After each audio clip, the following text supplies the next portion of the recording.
The No Chill podcast is brought to you by Life Recovery Water, offering up 3 delicious thirst-quenching blends guaranteed to refill your body while satisfying your palate. The coconut, watermelon, and pineapple flavors rehydrate the body with necessary electrolytes such as potassium, magnesium, phosphorus, and calcium. These electrolyte properties are vital to any athlete or sports enthusiast after a tough workout or training session. Replenishing the body with an all-natural product is always the best form of recovery. Life Recovery Water. Go get yourself some today. The No Chill podcast hits the court in this episode as we go inside Gil's mind to understand how he sees the floor, reads defenses, and decides the most effective way to score the basketball. Hibachi breaks down how to get the best shot against any type of defender in any game situation, cracking the code of NBA team defenses. And then Agent Zero explains how he was able to use one play to set up several more on the way to scoring in bunches against some of the best defenders of their era. Gil also looks at some of the up-and-comers like Giannis Antetokounmpo, Brandon Ingram, and Lonzo Ball, and has some ideas for them to add to their games, bringing their offensive production to another level. So get ready to take some notes and learn how a prolific bucket getter approached scoring and gave opposing defenders help. It's the No Chill podcast. Be sure to subscribe wherever you get your podcasts and catch the video version on YouTube.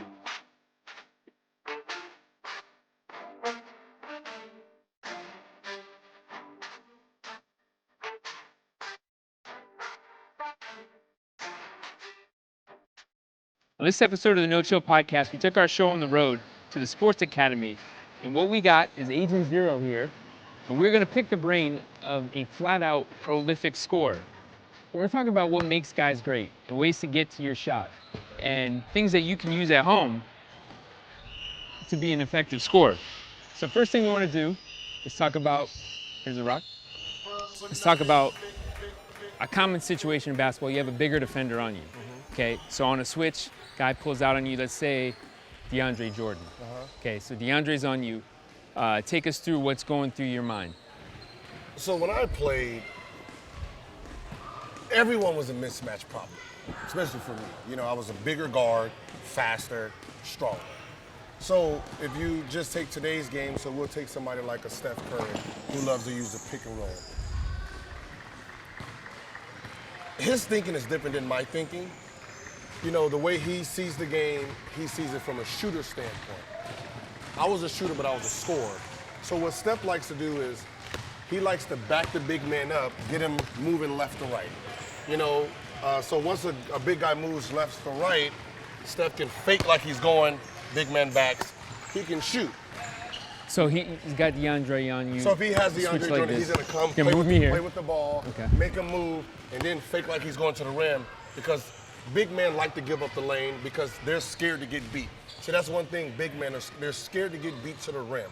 So they're already in retreat mode. So they're already technically moving back. Right. So all he has to do is give them they're gonna back up, he can get a shot off. Me, I was different.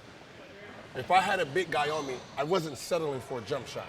Because in my thinking, I have the shot blocker on me. If I blow past him, who's gonna block my shot? No one's protecting the rim. My guy's sitting down there with the big man, so I'm not gonna pass it to my big man. If I pass it to the big man, they're gonna double. Swing it back out, pass. That was old basketball thinking. The mismatch is me. I got the big man, all right, back up, and I'm just gonna go. I'm gonna go because the big man, they love blocking shots. So somebody like DeAndre Jordan, compared to like, let's say when I played for Rayjow's trying to get in position to take this charge. DeAndre Jordan is, if he's sticking me like this, and I'm getting ready to back up, he's gonna open up, give me the lane, so he can try to block me. Yeah, I was gonna say, now if he gives you that lane, are you thinking he's gonna bait you? No, so he's baiting me so he can try to block me. They're not exactly. They don't give up, like the big men go for shot blocks and hero plays. So, because I know that, I'm just gonna sit, and I'm baiting him too, and when I go, I'm coming in front of him. Okay. So I'm gonna use my speed and body to knock him back, and then go for the layup. So you're putting him, at that point, putting him on your hip? Yes, we gotta remember, he's slow, the big men are slow. So once I get in front of him, I just cut him off. I'm not gonna let them use their jumping ability to go back and get that shot. Because I know the person in front of me is not gonna block my shot because I just left the big man back there. But in today's game, the little guards want to twerk and jerk and shoot the jump shot on a big man, which is, I think, bailing them out. I'm never gonna bail out the big man. I'm gonna take your ass to the basket, and hopefully you can get it. Or draw foul on him too. Yeah, that's what I said. So my whole game was, if I'm gonna get the switch, I'm gonna take the big man and go. And I can see why, like with Steph, he takes the little guards and he drives on all guards, but he shoots on all bigs because he knows the bigs are gonna retreat. All right, so now the next kind of situation we would flip to is you have a smaller defender on him. So the idea is that he is quicker. Laterally, not just up and down the court. So laterally quick guards hurt bigger guards. See, I rarely had someone who was quicker than me. I'm always stronger, faster. And there was a tiny bunch that was quicker. So if I decided to go and shift, they can pop and get back. Right. So Earl Boykins, basically Earl Boykins, I'm not going to play around with him. I'm not going to sit here and play pick and roll with him because he's going to sit under me. So he's right here. So they're going to sit under me just going here. So all I'm doing is just going to go into the post, shoot right over him. So basketball, you have to understand what everyone can do defensively because you're the offense. So you got to understand what their ability is against you. And I don't think everyone recognizes everyone's talent. Everyone's talented at something. So you have to understand if they're stronger, faster, quicker. Because you can't do the same move on every single person. And different type of defender. I don't think they think the game, because if you did, this game would be easier for everyone. Everyone would be average from 30. But you're constantly always looking for a mismatch. That's what I'm saying. If you're a great offensive scorer, everyone's a mismatch. Because everyone's lacking something. Either you're lacking speed and you got strength, or you're lacking strength and you got speed. You're lacking something, and I just got to find out what it is. But at the same token, if you have that guy like a Isaiah Thomas, for example, similar to Earl Boykins, he can make your life hell 94 feet. Yeah, that's what he's got. A small guard, I don't even know if they press anymore. A small guard picks you up, gets you tired. But I understood that. I understood. I'm not going to speed up my game going like this because that's his job. Speed him up, make him play fast-paced the whole game. No, give it to the two, give me the ball at half court, and then now let's play basketball. Right. So that takes him out if he's picking you full court. Yeah, okay, I'm not going to bring it up. Is to make me turn, get me tired. So I'm going to take your strength away, give up the ball. Now let's just sit here and jog down the court, and then now we can play basketball. Like somebody like a strong guard. So if I was playing against a strong guard, like when I played Dwayne Wade or Iguodala, those type of guards, because I know they're stronger than me, I want to separate when I decide to go. So what's D Wade's move? Like, what's his defensive? Just a guard guy like Kobe. So, like with those guys, because they're stronger than me, I don't want to be stationed. I don't want to be just trying to do a move here. No. I want to back up and get my momentum going so when they give me that initial hit, I can bounce through it. Because you got to remember, if I'm moving, your strength really means nothing. You counter that strength with speed. With speed. But what is their, for example, D Wade, how is he using that strength? To guide you. So if I'm sitting here trying to worry about a pick and roll, he's gonna guide me where he wants me to go because he's holding on because they're stronger. So they're gonna guide you, and it makes their life easier. That's a disadvantage of me. So I need to give my space and always be on the move. So when I decide to go and they try to hit me with the stop, I can just bounce. And that's why you see, because strength means nothing if it's not moving. Like somebody like LeBron. If you ever notice LeBron, yeah, he's stronger than everybody. But your strength means nothing if you don't have no momentum with it. It's like a train. If that train's not moving, it doesn't hurt. It's stuck at the station. So that's why he's always here. So when he decides to move this big body, there's no one that can stay in front of him. Right. So that's what I say. You have to understand what talents people have. And I think that's what's wrong with basketball now is they're not studying the game. Like they're not studying how the game is being played, what players are great at, what players lack. Like I always talk about Kawhi Leonard and say, he's a good defender. He wouldn't be a good defender against me, because I know his weakness. Weakness is he's a 2-foot jumper. He's a 2-foot jumper and he's slow-footed. So knowing those two things and knowing he's a great reactor and he never gives up on a play. So with all that I process, I know what my game looks like. I'm never gonna cross over, arm length. Because he'll be there with his arm length, length, right? boom, boom. He don't have to move. He's gonna pop, pop, pick it every time. Knowing if I get lazy with the ball and bounce too high, he's gonna come in with the big hand. So I'm gonna always keep distance here. And then when I go, just straight one move, go. I'm not gonna sit here and try to James Harden somebody like Kawhi Leonard because I'm playing to him. And I know if I do get stopped and step back, I know he's coming. So if I know he's gonna always be there, I'm always gonna pump fake because he's always gonna jump. Get him off his rhythm, and I get that separation. I still jump because he's plus 9.5 wingspan. So you're basically not safe anywhere in the court, no matter how much separation you get from this guy. So you're gonna have to mentally, I need to pump fake because no shot is a clear shot because he never gives up on the play. But after a series of fakes, wouldn't he by now know your tendencies? But I mean, you're talking about a game. Like there's, you gotta remember you're the offense, so he's always gonna react off of you. Like, and if I know he's a 2-foot jumper, I'm gonna take him away from his advantage. Meaning, I'm never gonna really go that much this way. Because you gotta remember, if he's a defender and he comes, he can load up with that shot here. If I go right against him, he has to use independent feet, his legs. So now he has to come and try to jump and block me like this. So knowing he has to jump off 2 feet, I'm gonna always go right. Because attack his footwork. I'm gonna attack his feet. But I'm gonna go right because if I'm gonna go all the way to the lane, I know he has to try to do this. And that's not his strong suit.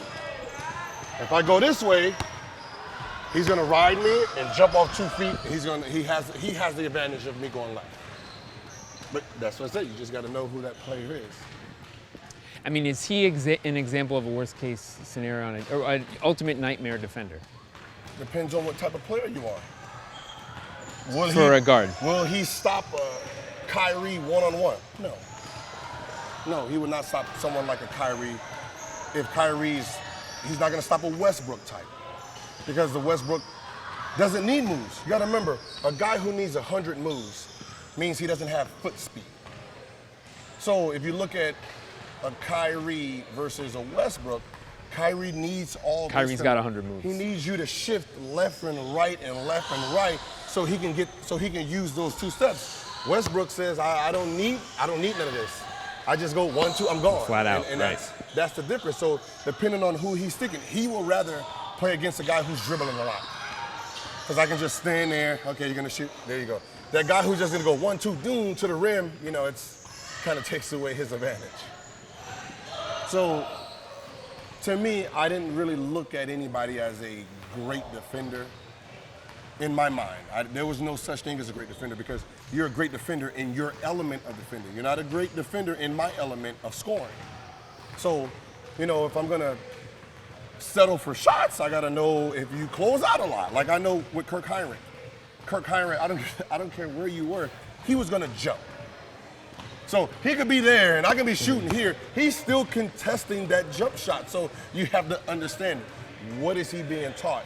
I tell people to be a great offensive player, learn defense. Because defense has never evolved. Offense evolved. So it's like having a test and you know the answers to the book. If you know the answers to the book, how are you being stopped?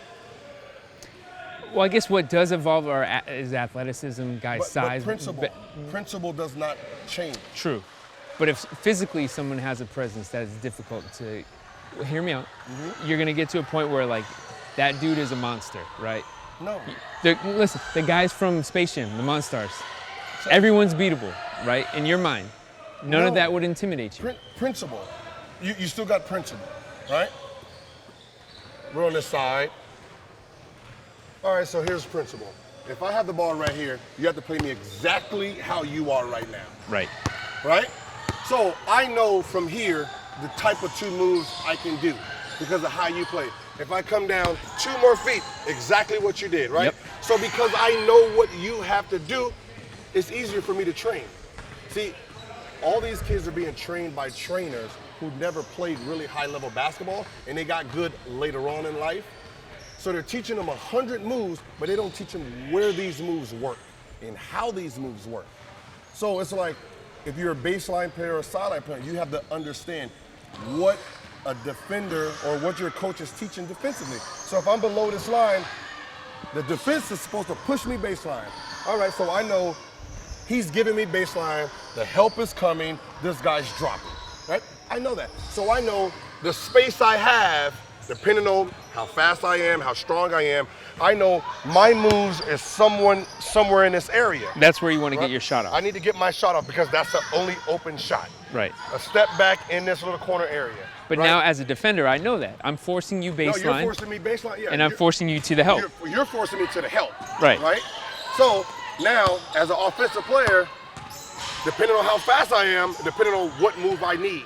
So if I need a little bit more room, I'm gonna fake it. Oh, so I just move here. Yeah, you just So move you got here, already bop, bop, one step off. Because you gotta remember, they're teaching you, don't let me go middle. So you're overly aggressive. You're overly, in and out that way, you're overly aggressive. Now, once I got you shifted, I can just sit right in this pocket. All right. Right, that means I have moves. So I come here, baseline, I got a spin, there's only a few moves, but you gotta know what moves work in what situation. Like, this is the defender. The sideline is your friend. This is the sideline, the defender. So a great defender, like I would never put Kawhi Leonard on an ISO here with his arms. He done cut he cut this court off. Because you're sitting with a guy with a wingspan here, so all he has to do is here, and he's done blocked half my movage. You know, he's done, like, I can't, like, so I wouldn't play against a guy in this area. Top of the key only with someone like Kawhi, because he controls you here. There's nowhere you're gonna go and do a move and step back and get away from him. So his strength is pushing you on this side. So that's what I said, you gotta understand. So is that why we would see a lot of guys like Harden, if he were to get the ball in the wing, I mean, he can operate in a lot of places, but he really wants to get his defender top of the key. Because top of the key, when you think about the top of the key, it's isolation. You have to play me straight up. You can't lead me nowhere. See, me, I didn't care where I was because I know you have principle. You have to push me somewhere. And I'm just waiting for you to do it. So I'll sit here, like you see me, I'll sit here, you're playing me straight up. When I get down here, as soon as you even think about switching your feet, I'm gone. So if you watch highlights and you're like, oh, how come Kobe didn't stop? Because Kobe had to shift. As soon as he shifted, I just went. Because, then your man is coming, because I'm not paying attention to Kobe at this point, or any defender. I'm waiting for his back man to come and touch and go back. As soon as he touches and goes back, I run right down his back. He's not fast enough to get there. Now depending on what big man that is, now if it's Raziel, I know I can't use all my speed because he was fast enough to get outside that lane for the charge. So now it's like, oh, I might have to use another move, or I just gotta hurry up and get there and jump. And just hopefully it works in my favor. Well, and that's the next step of the chessboard is you have the defender that's on you, your first line of defense. So the next matchup. The man that's sticking you, if you're a great offensive player, is never a line of defense. He's not. The way the rules are, he is no if you're a great offensive, he is no focal point. I'm not worrying about the guy. Because you got to remember, because he has to play by a certain rule on defense, he has to play by principle. What he's being taught, he's handicapped. He's handicapped in movement. Like, I'm here, he goes here. I come here, he plays a different way. I go here, he plays a different way. It takes away his natural ability to think. So I just played a game, so I'm not worried about him. So I'm just sitting here out of the pocket zone where he has to play straight up. And then once I see the big man going back, I just slowly go down. As soon as he shifts, I take off. But I don't need a move for that. But if I did need a move and I'm playing against San Antonio, I know I can't go that far down. I have to work on my shot. So kids, the moves you need to be working on, when you do it, you're working here, boom, boom, boom, go step back. The reason you do this is to just make the guy move. Simple in and out. Like all these, I see kids sitting here doing all these, like, where are you going? You're wasting time. Yeah, where are you going? You're wasting time, effort, energy. No one's moving because you have no momentum for me to move anywhere. You're flat-footed doing all these moves, and I can just So ready it's to shoot. know to get by that first defender who you're not worried about as much. What you're thinking about is where the help is coming from, where the double is going to happen, and then where you can get your shot off in that space. Yes. So when I trained the floor. What people did. Like that's why I said it's like I trained different. Like I knew my scoring areas, and that's how I train. You know, how people are playing. So when it comes to training, what would you tell a young player, a kid or a guy actually coming into the league, let's say into his first season, how to approach creativity? What should they be in the gym working on? Okay. Instead of the same, anybody can have a trainer like you said, and they're just going to go through all these First year drills. players, you got to remember, you're a first year player. What you did in college has no bearing on an NBA. You have to find your NBA game. You have to find what you can get away with in the league. So your first year is basically a tester. Go out there, let's see what the fuck you can do. See if what worked for you in college, what still can work. And then from there, you look at your strength. You don't need to work on that much in the summer. Work on your weakness. Add something to your game. See, I work areas. So if I was working on a step back, that's all I'm doing. I'm gonna do 500 step backs to perfect that step back. And then when college came, or when practice came, or I have a defender, I'm doing step backs. Stop me. So now the defense knows exactly now when I do that move, I have to be exact, I have to do it perfect. Does every guy do it like that? What? No. Tell them, yeah. No, they go in there, they do all that. They're not going to tell you what's coming every time. They get all their little trainers and they do all these fake ass spin moves and all these, and it's like, you look at the summer and it's like Trinston, I just seen you do 52 post-up moves in the summer and your ass don't do nothing in the game. Like, how come your shit is not translated? Because there's no defense in your training sessions, so everything is easy. And then when you get in the game and that motherfucker has this post on you and that shit you was about to do don't work, you just gave up on your whole offense. Like, you have to train against somebody. Like when I was playing, Leo, if I'm working this area at the top of the key, 2-on-1. 2-on-1, stop me. This is the move I'm working on. Because I need to see if it works. You don't know if a move works until there's a fucking body in front of you. But how do you start that move? No defense, right? You're just, where do you break it down? Whatever you're doing, if you're practicing like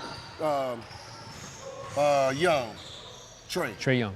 So if you're practicing pulling up from half court, there should be a defense there, because there's going to be a defense there. So if you practice 50 of them. Now the next 50 with somebody running back, just like the running back. They're running back on defense, and then they're stopping. You pull up. Like you have to work on it in a game-like atmosphere for you to really know if it actually works. Is that where the confidence comes from? Knowing that you can get it off in game speed. Like I can tell you, like just James Harden. I can tell you he spends his whole summer doing these same moves with people, without people. Because if you look at the NBA, it's the only moves he's gonna do. You don't see him catching flare screens, shooting. You don't see him coming down picking picks. You don't see him you don't see him cut. You don't see none of that. It's the same thing. I got the ball. All right. Bop, bop, bop, bop, bop, bop. Let's go. You move. Okay, step back. It's like it's so conditioned. It's funny. But also for him, he's an elite player to where he has an unstoppable move. Yes, but that's what I'm saying. But if I'm a younger guy, that it's like, look, I have to make an identity for myself in this league. I don't know what my unstoppable move is yet. Like somebody like Dwayne Wade. When Dwayne Wade came, he was a basket hitter. He hit that basket as hard as he possibly could. I mean, he used the word knee pass, elbow pass, hip pass, thigh pass. He had a butt pad, fucking rib, the whole fucking rib. Like it was like Batman. It was like touching the fucking foam board. Like what is all? The hell? What kind of sport are you playing? Because he used to hit the floor so hard, he was just protecting his muscles. The next year, boom, bank shot. oh shit, he's coming with the, like, he's banked, like he came, like so that means he went into the summer, said, I need to work on my 15-foot, 17-foot bank shot. Next following year, pump fake. He came back with a, you have to add something to your game every single season. But you got to understand, it takes the whole summer for it to become natural. So that's what I said. So if I'm working on something, I'm working on it the whole day, that whole week. And that's how I learn moves. I don't just go in the summer just working. That's not smart. That's not smart, because at the end of the day, if you're working on everything, that means you're not doing anything great. Right. You're just a Chinese menu. You're not specializing. Like Greek. He should be working on a 15. You don't need to be working on threes right now. 17-footer, 15-footer is what you should be focusing on, because because you're so long, you can get to the basket anytime you want. So now, when someone's sticking you, they're gonna be running. They're gonna be turning it back. Like Westbrook came back. When Westbrook came back one year and came with the, stop on the dime. That's how Greek. If he learns how to pull up, 15, 13, 7 foot, I mean, he's a whole nother player. But you got to understand, I don't need to work on my strength this summer. I need to work on my weaknesses. But where this time comes in, right? So if Greek Freak's coming into the gym, the progression is to start at the very basics. I think a lot, like you would know footwork. Like, let's create a move for Greek Freak on that pull-up. What's he going to start off with? He's not just going to come in and get the ball and just start pulling up. He's got to fine-tune it. You have to start first. You got to start off spot shots in that little area. Spot shooting, one dribble pull up, and then you have to translate how you play the game. Most of the time, Greek is on the move when he gets the ball. So you can do all the spot shooting you want, but if you're not emulating his game, then it's really to a disadvantage of him. But you still want the principles of taking his shot. But because he's gonna always be in momentum, all his moves should come from right here. Just getting by and pulling up. So all defense of your trainer should be in this little area. There should be a guy there. There should be a guy swiping here. There should be a guy sticking them. So he knows where the traffic, so when he's coming in and doing all these moves, he knows where to take that jump shot, because he's done practiced it the whole summer. Instead of just saying, all right, empty gym, all right, take 2 dribbles right there and pull up and do 100 of those. Oh, that's amazing. That's amazing. But there's a guy right here. How did he get past this first guy to get to that spot?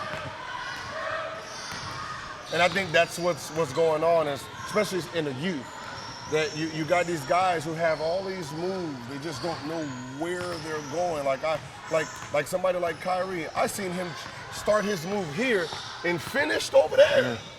How? How the fuck how did you get on that side of the court? 25 dribbles later, way too many. But it's like you have all the moves. Like 1 move, 2 moves, he's gone. Go score. Like you shouldn't be over that side. Like I probably got subbed out or hit by one of my team. Give me the goddamn ball. I'm not gonna let you dribble here and then do some move and then you end up on that side of the floor. No, it's not gonna happen. Like I wasn't a dribbler. I was just a scorer. Like I don't need it. I was fast, strong, and I'm just gonna get to my ability. I'm not gonna sit here and play around with NBA players. They're there for a reason. Right, and also they'll have the floor spaced out for you when it's time for you to go get it. Yeah, like if I'm isolating, I'm at the top of the key, 1-4 flat. So if I'm gonna do something to get stuck, I have a lot of space to get stuck. But I'm not gonna be on this side, and I'm damn sure not gonna end up on that side. But the game is different. So let's talk about this. Saw this move of you crossing Kobe. He has a host of players around him. Gilbert Arenas all the way to the rack. So let's put it back in that situation. Take me through what's going through your mind. Okay. This must have been in Washington. It was in a transitional play. So as I'm coming down, I'm looking where Kobe is. I'm looking at the defense. All right. So if I go back to the play, I think Bynum was standing in the middle. So you got to remember, everything is predicated on what Kobe does in movement. So Bynum is in the middle. Then you have like Lamar Odom, getting one in the slide down. You have Smush Parker, who's following his man. who should have been at the nail, depending on what Kobe does. If Kobe pushes me this way, he's the nail guy. That guy is floating. If I go baseline, he's the float guy, drop. So I'm in a no man's zone where he has to play me straight up. So because he has to play me straight up, they're stuck. They don't know what to do, right? My objective is to go middle. His objective is to push me baseline. Because usually when someone's coming down on any side, their initial move is they want to go baseline. So the defense is usually tempting to push you baseline. So what I do is I say, all right, Smush is already out of position on my move. And my move is I need to attack middle in the middle of this transition. So because Smush is not at the nail, I have free reign against Kobe. So what I decide to do is go between my legs to get him to think I'm going that way. So once I go between my legs and he shifts, I just a simple right to left. And it's too late because Kobe already opened up. I already moved you so far over. Now, the most important thing is not that I shifted Kobe. It's what I do after. Because Smush is the nail guy, I can't be dribbling all the way here because I'm running into him, right? So now, if you look at the play, after I cross Kobe here and bounces it, I don't drop the ball anymore. Because you know Smush is going to come. If I put the ball down one more dribble, Smush would have had it. So my thinking is, and not my thinking, but what I had to do is say, all right, Smush is there. Once I hit Kobe and I come, hit the basket. So because Kobe can react fast, I can't play with him here. I already did what I had to move. Smush is coming, Bynum's out of position because he has to go tag or he has to stay to get the 3 seconds. But he's not in a position where he can take that charge. So finish the move, cross, pick up, and go all the way. But it was more of the understanding not to put the ball back down against Smush versus me crossing Kobe. See, people see the crossing of the Kobe, but the move was I don't pick the ball back down because the Smush is there. And that's where you got to understand because there's a nail guy, but because I moved Kobe so far over there, this nail guy can't get to this area. You know, the nail guys is usually waiting for me to banana out and come here where he can close this gap. But because I shifted Kobe so far that way and he was already going down to be a replace guy, once I drove, there was nothing they can do. You know, but you got to understand like what part of that move. And then I got him with a crossover, shot the 3. The reason I can get him with that crossover because I already hit him with a left or right. The second time I'm coming this way, he doesn't want me to go back middle. All right, I'm going middle. I can't go that way because that guy's there. I can't, if I take any more dribbles, Kobe's back to that shot. So I got to shoot the jumper. So once I fake like I'm going and then hit him with the crossover, it's straight to the jump shot. But also coming off that first play, you knew he was going to want you to go baseline. That's how you got That's how I got the middle. basket off the nail defender. This one, he doesn't want me to go. He doesn't want me to go. Remember, it's not where they want me to go, where they don't want me to go. You got to remember, it's where they don't want you to go is how you make them jump. So if he doesn't want me to go middle, the thought of going middle makes him overplay it. So, okay, boom. And now I got him where. And then that next shot, okay, I can get a 3 off actually on him next time. Yeah, because I'm going to go the other way because I went below the line. So once I go below the line, now you want me to go that way, I know, but you don't want me to go that way. So I'm gonna get more space by faking that way first, and then go. It's not like people say, well, it's Kobe. It don't matter who it is. He's handicapped by the rules that has to be played for the rest of the team. Because there's a team that's relying on him to play this play perfect. So if I come here, he pushes me here, this baseline guy comes, that guy drops, like that's the defense setup. So if I know that's all gonna happen, well then I'm gonna fake it, make him jump that way, then I can shoot this jump. All right, if I know that's your nail guy, but I still wanna go there, I'm gonna fake this way, now I can just cut you, I can cut the nail guy and cut you off at the same time. But you got to study basketball. So, you study that. You know your two options. You got to study basketball. You got to study plays. You got to study moves, and that's all basketball is. You know, if you're studying the right things, understanding space, who's good at what. Like I know if I'm driving on a nail and I'm taking. I mean, I guess he's in Toronto now. I'm taking. I call him Ricky Ralph. I'm taking Lowry off the dribble, and I go middle. I know that nail guy is Leonard. I don't want him as a nail guy. I mean, you know, I don't want him as a nail guy because no matter if I come through this and I put the ball low, he's got the length to it. If I put it high, he's swiping. If I cuff it, I hurt myself, and that's where I think Ingram has a problem. See, Ingram game should be more like a KD type or a Greek type. Long game. That's what everyone wants out of him, right? Use every part of your body as space. Like if I know that's you, I'm gonna come and keep this space between me and the defenders. But what he gets to doing is, I don't know who's training him in the summer. Most likely the Lakers staff, who never really played high-level basketball. I'm pretty sure everyone on there never played high level. So what ends up happening is they don't know his skill level. They know their skill level. Short man basketball or slow guard basketball. So with somebody like Ingram and you come and do these moves, you're so low that you're ineffective. So what ends up happening is he rounds out and he comes with these cuffs. By the time he unravels all this length, they're just sitting on Way it. too late.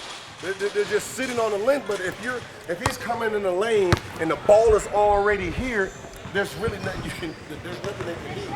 And I think that's what he needs to start learning. That's what he needs to start training. Like, be long. That's your advantage. Your advantage is you're a long kid.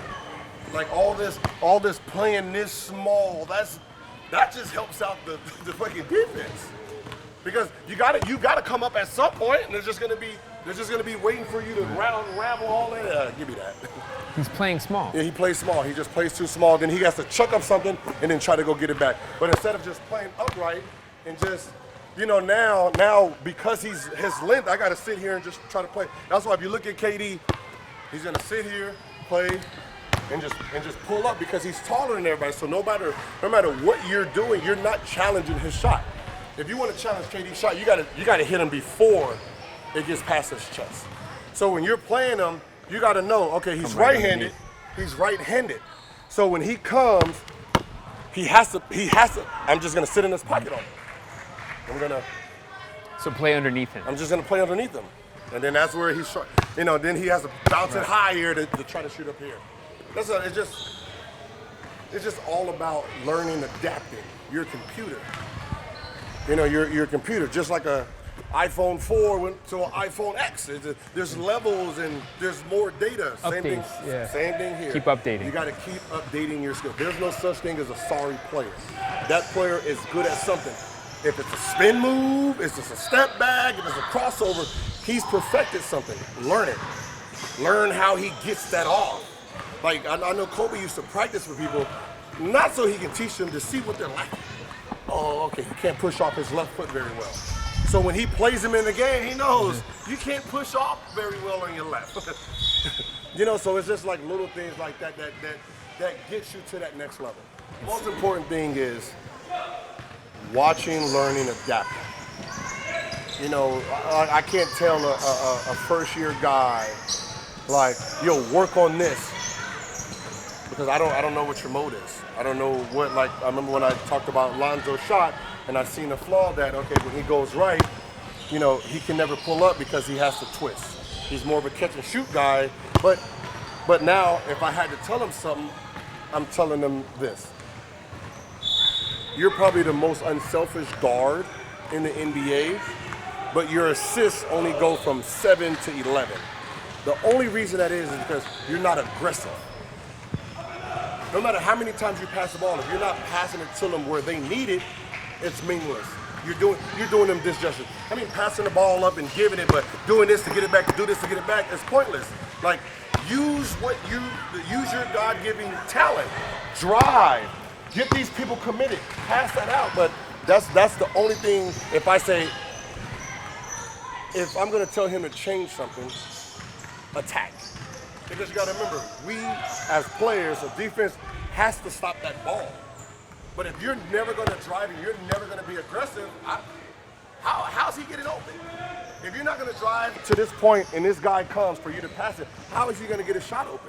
So I look at their scoring, and you got 7 people in double digits, but he's only averaging 7 assists. Oh, he's just not aggressive. Get aggressive. Go, beat your guy off the dribble. Like, speed that game up. Get in here. Let this guy come.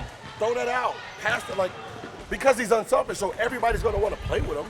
But the reason his assists is not jumping up to 17, 20, 15 consistently is because he's not an aggressive person, an aggressive player. Like Rondo, when you see Rondo, most of his passes, Steve Nash, most of their passes is they're coming in here, getting everybody sucked in to pass the ball. Well, they're moving the defense. Yeah, they have to move the defense. And that's all. Like, if I told him something to change, be aggressive. Be super aggressive. But that's why you look at him who passes the ball every time, and then you say, all right, James Harden and Westbrook are considered selfish, but they're averaging 11. They're averaging 11 assists because they're in attack mode so much that everyone's here all the time. And they're masters that they know how to manipulate a defense. No, they're just aggressive. Well, John Wall, through aggressive. aggression, right. Think about it. Think about everyone who averages 10, 11. They're aggressive. Chris Paul, aggressive. Mm-hmm. He's an aggressive scoring type. Where you're so far sticking here, you forgot about that guy. I drove here and pulled this guy from the corner to get you that shot. Instead of me just saying, all right, here. And you're like, shit, what up? And It's not just ball movement, so right. if you look at the top scorers, same thing with Rondo. Even though everyone knows Rondo's not going to shoot, he's looking to pass. But he's so far under the rim half the time that you have to do something. You have to stop this ball. And that's all he needs to change. I don't care about the shot. I don't care about, just be aggressive, and his assists will jump up in the 12s and the 15s. He's big. He's looking for players. He just, because he's not aggressive, it's just basically hot potato around the end. And it goes to show you can put all the time in the world in the gym working on your skills, but you still have to study. That's how you're going to get advance your career. That's how you're going to get ahead. Just like a quarterback. If you're not studying routes, plays, receivers, I don't give a fuck how good your arm is. If you don't know where if you don't know his tendency to cut back, or he hates the middle because he hates getting hit and he loves staying on the sideline, you have to understand that. So in your mind, all right, he has him beat, I'm gonna force a middle. And it gets picked off, and like, why you didn't go middle? One, I don't like going middle because it hurts in the middle. Laid out there. Yeah, throw that motherfucker down the sideline, I'm good, but you have to understand what your players' tendencies are. Like even like somebody like Karan, like I knew if I got Karan an open shot, Karan was a rhythm player. So Karan is gonna pump fake, bounce it, shot. So I know if I pass it to him and his man didn't move, now he's forced to try to create his own. You know, so now, okay, when he creates his own, he likes to go baseline and spin back. So when I make this pass, I can't stay right there. I gotta hurry up and get out of his way. I gotta hurry up and get out of the way because I know he's coming. You know, but you gotta know your teammates. Easy game if you study. Study it and put in time. Yeah, good things happen.